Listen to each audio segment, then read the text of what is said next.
Olá, graça e paz. Mais uma segunda-feira, querido, abençoada, né? Olha, vou fazer uma pergunta agora. Como está a sua conexão com você mesmo? Como está a sua conexão com você mesmo? E eu quero aqui te dizer mais uma outra coisa. Faça as pazes consigo mesmo, que nós vamos tratar desse assunto daqui a pouquinho, tá bom?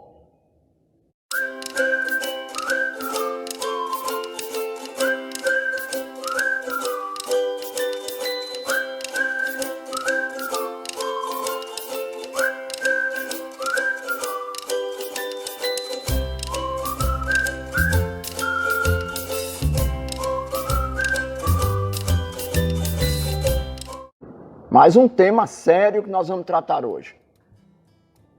Tema sério. Nós vamos falar hoje sobre como enfrentar a solidão. Olha o tamanho do que nós temos hoje para tratar. Querido, não é fácil. É um caso muito sério. E nós vamos entender como enfrentar a solidão. Quero dizer que não é nada fácil. Mas para falar de solidão, olha, em primeiro lugar nós temos que tratar do que é solitude. O que é uma solitude? A solitude nada mais é do que aquele ato voluntário, espontâneo, aquele ato em que você decide ter um momento a sós consigo mesmo. É aquele momento em que você tira para você se isolar, ou viajar sozinho, ou ir para um campo, para um passeio, ou para qualquer outro lugar, em que você possa ter uma conversa, um tete-a-tete consigo mesmo. Isso chama-se solitude. A solitude, ela é positiva. A solitude é boa. A solitude é algo belo. É algo que traz uma grandeza. A solitude é esse ato de você se recuar, de você procurar se conhecer a si próprio. E nisso você mesmo está tendo um autotratamento. Você está trazendo sobre si uma própria cura para o seu próprio interior, para o interior da sua mente, para a interiorização da sua própria alma, para a tua própria conexão consigo próprio. É como você estivesse diante de uma rádio, sintonizando uma rádio. Antigamente usava aquelas rádios de sintonia, né? Aquelas rádios com botão, até você sintonizar direitinho e ter uma nitidez. Então, quando você tem a solitude, você tem a nitidez de que você está pronto para ouvir a voz de Deus, a sua própria voz, a sua interiorização. Isso é maravilhoso. Nós vamos tratar essa diferença, né, entre solitude e solidão. A solidão, querido, é algo totalmente diferente. Mas para falar de solitude, voltando aqui um pouquinho, eu quero dizer para você que Jesus praticou muito. Ele fazia muito isso. Eu quero deixar aqui um texto. Eu queria que você acompanhasse comigo em Mateus, no capítulo 14. A Bíblia diz aqui no versículo 23, versículo 22, e 23, ele diz assim: logo a seguir, compeliu Jesus os discípulos a embarcar e passar adiante para o outro lado. Entretanto, ele despedia as multidões. E aqui o versículo 23 diz: e despedidas as multidões, subiu ao monte a fim de orar sozinho. Olha que coisa tremenda. O mestre dos mestres. E aqui ainda diz: em caindo a tarde, lá estava ele só. Sabe o que aconteceu aqui? Aconteceu que os discípulos já estavam lá, chegando lá do outro lado, e ali não tinha mais barco, não tinha mais nada. Jesus resolveu, sabe o que, querido? Colocar o pé na água e andar sobre as águas. Olha aí, eu acho que a gente está precisando disso, né? Olha, então nós vamos tratar desse assunto porque a gente precisa ter os nossos momentos a sós. Momentos de estar você consigo mesmo. Por isso eu fiz a pergunta: faça as pazes consigo mesmo, porque se você não fizer, a frequência vai ser só barulho, só ruído, isso aí não vai produzir nada. Agora nós vamos para o ponto sobre solidão. O que é solidão? A solidão é o contrário. A solidão é algo em que a pessoa ela se isola ou ela é levada a um isolamento, mas de forma involuntária. A solidão, ela não é boa. A solidão, ela é nociva. Porque enquanto a solitude traz cura para a sua mente, para a sua alma, a solidão já traz doença. A solidão já é um estado em que a alma está doente, o seu interior já não está bem. Há pessoas que gostam de estar sozinha. Há pessoas que gostam de estar isolado. Mas nem sempre esse estado de estar isolado significa uma solidão. Às vezes é uma solitude. Mas tem que tomar cuidado. Por quê? Porque a solidão, ela é já uma causa de algo que está acontecendo. Aqui eu quero te dizer algo que é muito importante. Muito importante. Olha, as pesquisas por aí revelam que com essa modernidade, solidão sempre existiu, porque é um fator humano, está dentro do nosso ser humano. Mas sabe de uma coisa? Ela está mais aflorada, hoje ela está já no estado de uma epidemia, não é pandemia, mas de epidemia. Porque o mal da sociedade ela está atingida justamente por essa modernidade. Essa ilusão que a gente tem de compartilhar, de ver que milhões de pessoas viu os nossos vídeos, né, que deu like, que expressou aqui algo que foi compartilhado. E quando não é compartilhado, a pessoa fica meio chateado, sabe? Como que ninguém fez conta. Então, esse estado de solidão que a gente quer tratar hoje, as pesquisas revelam aqui, eu coloquei aqui fiz uma pesquisa, procurei aí fontes, que diz o seguinte: 52% de pessoas entrevistadas gostariam de ter com quem conversar. Olha só, irmão. Olha só, querido, 52% é um universo muito grande de pessoas que gostariam de ter alguém para conversar. Tem mais outro fator aqui: 51% sentem falta de ouvir risadas de alguém. 46% queriam e não recebem um abraço. Um abraço, né? É uma coisa tão simples, é tão gostoso. Eu gosto de abraçar, você sabe disso, né? Quem me conhece sabe. Um abraço é algo extremamente importante. Eu gosto mesmo, e quando eu abraço, eu amasso. Tá, querido? Mas vamos lá, vamos tratar desse assunto aqui, porque 46% das pessoas gostariam de receber um simples abraço. Aí, o mundo virtual, ele entra nesse processo enganoso, querido. As pessoas ficam enganadas, porque virtual é uma coisa, o relacionamento pessoal é outro, totalmente diferente.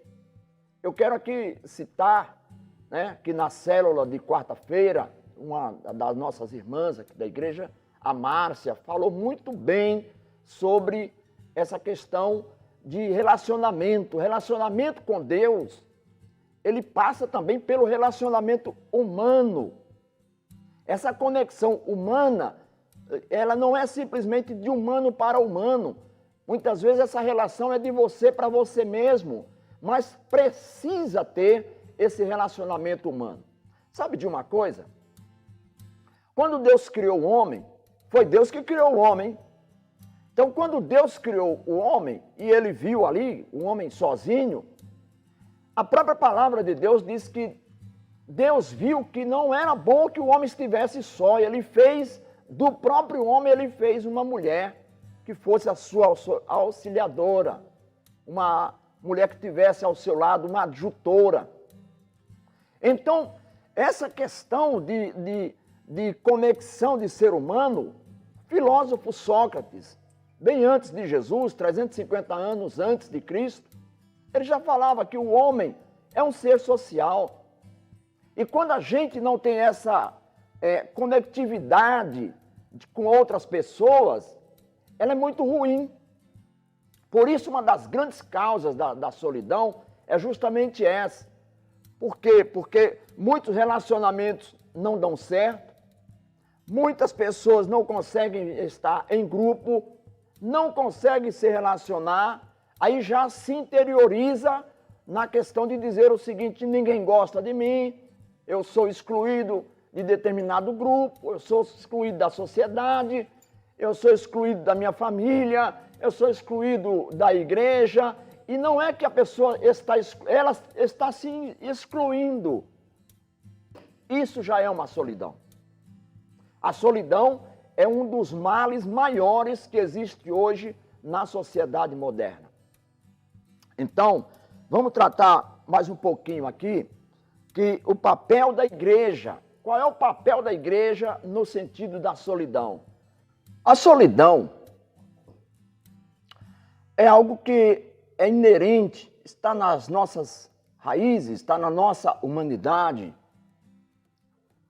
E eu quero tratar aqui com você, querido, embora seja uma entidade que ela é agredida praticamente todos os dias, ela chama-se igreja.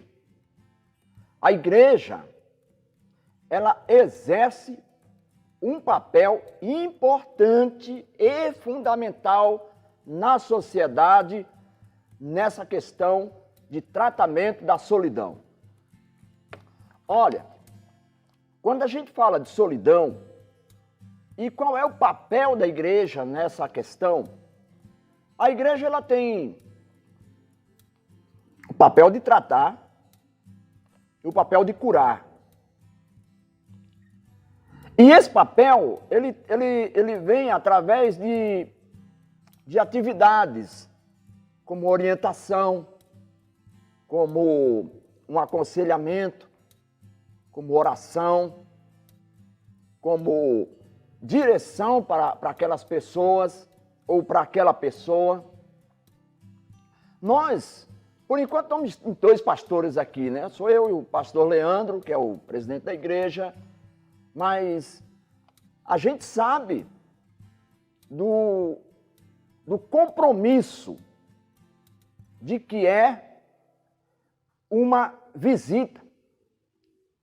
O que é importante está na casa de alguém.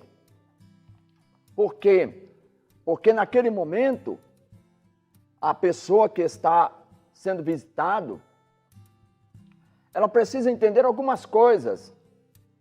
admitir o problema. Segundo, identificar o problema. Terceiro, mudar a maneira de pensar.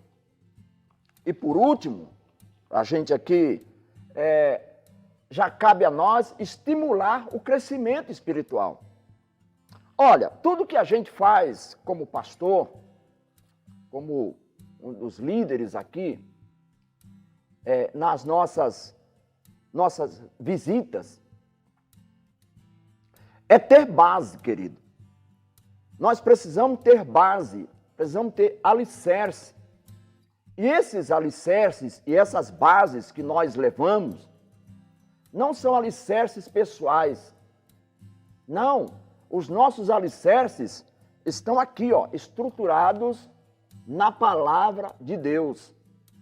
Ela traz o aconselhamento, ela que traz o rumo, ela que traz a orientação, ela que traz o crescimento, é ela que faz tudo. A gente passa a ser apenas um instrumento.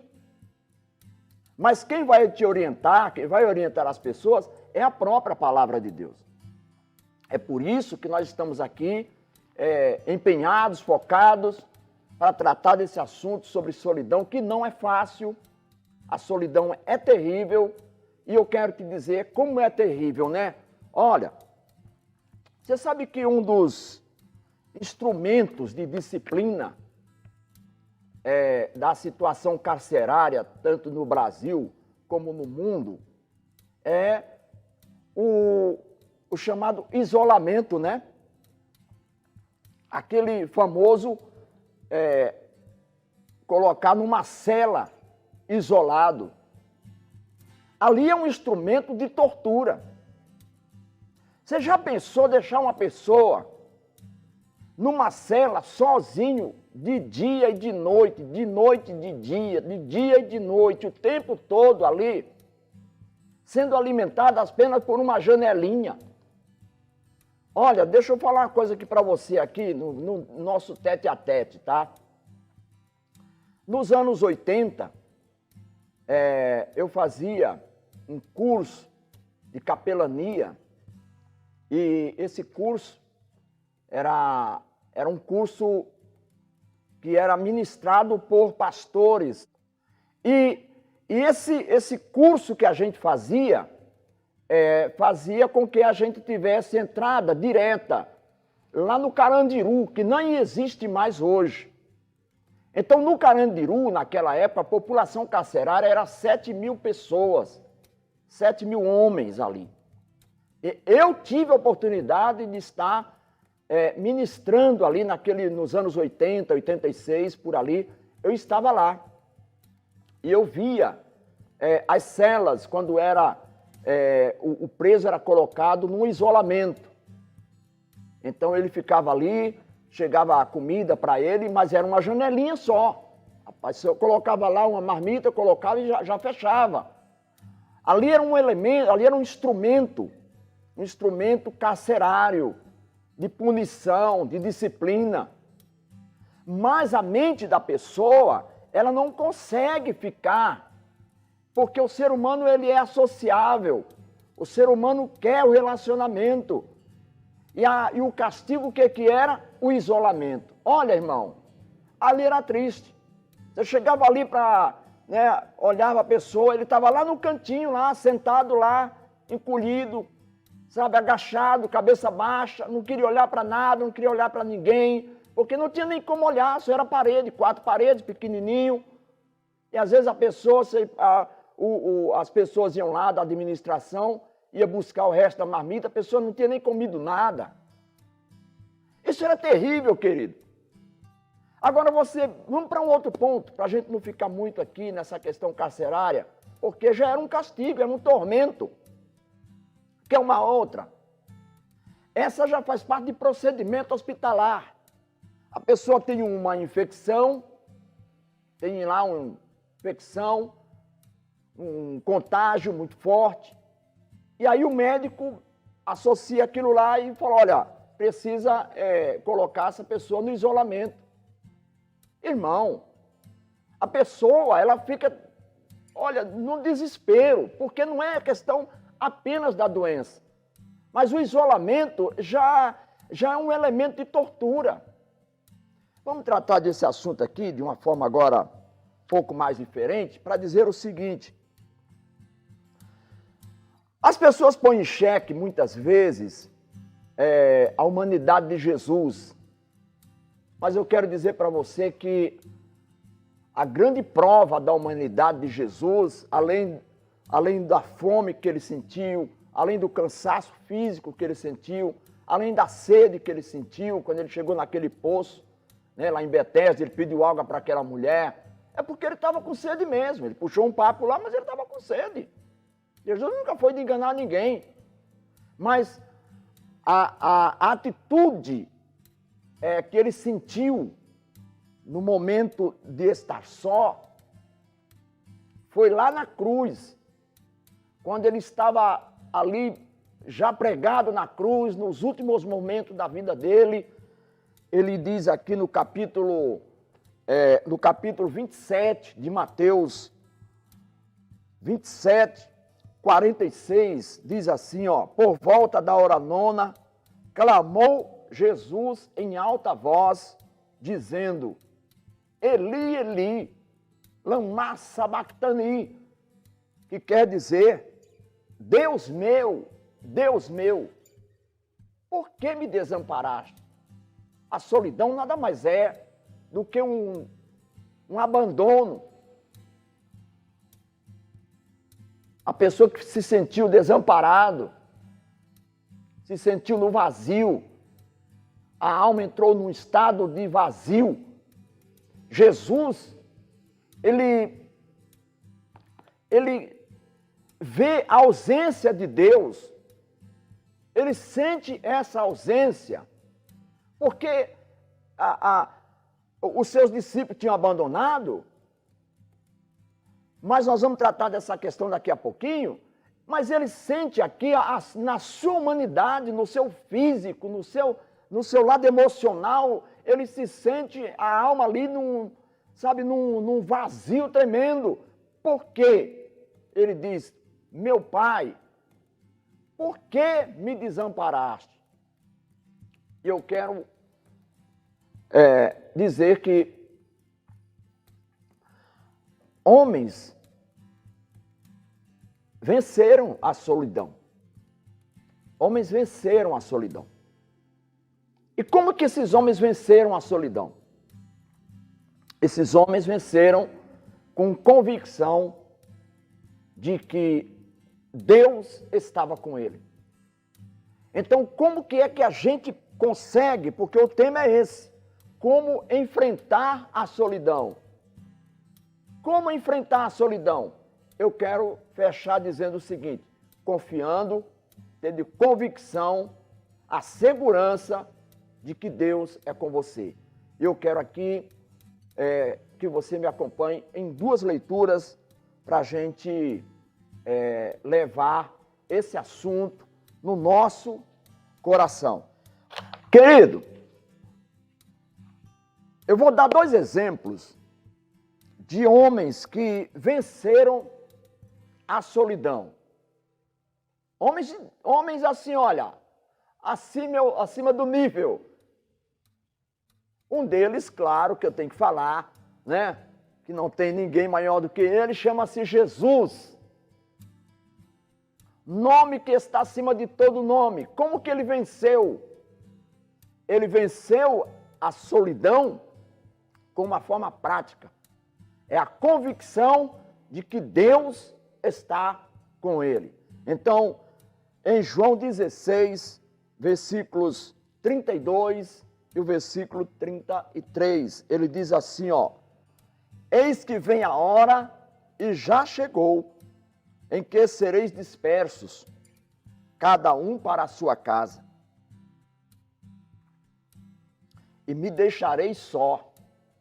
Olha, contudo, não estou só, porque o Pai está comigo. Olha que coisa tremenda, querido. Olha que convicção nesse momento. Jesus está dizendo, olha, chegou, mas está pertinho, a hora está chegando. Vocês vão embora para sua casa, vocês vão me deixar só. Mas fique tranquilo, porque eu não vou estar só. Meu Pai vai estar comigo. Aí ele ainda diz mais aqui, estas coisas vos tenho dito, para que em mim tenhais paz. No mundo passareis por aflições, mas tende bom ânimo, eu venci o mundo. Qual foi o segundo? O segundo homem que venceu a solidão. Eu quero que você vá comigo agora também na segunda carta de Paulo a Timóteo. Paulo vence a solidão da seguinte forma, capítulo 4 e no versículo 16 a 18. Olha o que Paulo vai dizer aqui, ó. Na minha primeira defesa, ninguém foi a meu favor. Antes, todos me abandonaram. Olha que coisa terrível, né? Que isso não lhe seja posto em conta. Mas o Senhor me assistiu e me revestiu de forças, para que, por meu intermédio, a pregação fosse plenamente cumprida, e todos os gentios a ouvissem, e fui libertado da boca do leão. O Senhor me livrará também de toda obra maligna, e me livrará e me levará salvo para o seu reino celestial. A ele, glória pelos séculos dos séculos. Amém. Eu quero convidar você para um campo vitorioso, poderoso, que é largando toda essa solidão e aí colocando de novo a sua confiança que Deus está junto com você. Como é que eu vou fazer? Eu quero orar. Senhor Deus e Pai, nós queremos te agradecer por mais esta segunda-feira. Toma em tuas mãos cada vida, cada família que está nos assistindo. Que essa palavra possa ser uma semente de esperança, uma semente de vida, uma semente de paz, uma semente que possa levantar essa vida desse estado de solidão. Por isso nós entregamos em tuas mãos, abençoa esta casa, é o que nós te agradecemos, no nome de Jesus. Querido, Deus abençoe a sua casa, a sua família. Não esquece, tá? Que a gente sempre pede, né? Aquele likezinho, tá? Um comentário, inscrever no canal, tudo isso é importante. Deus abençoe você, em nome de Jesus Cristo.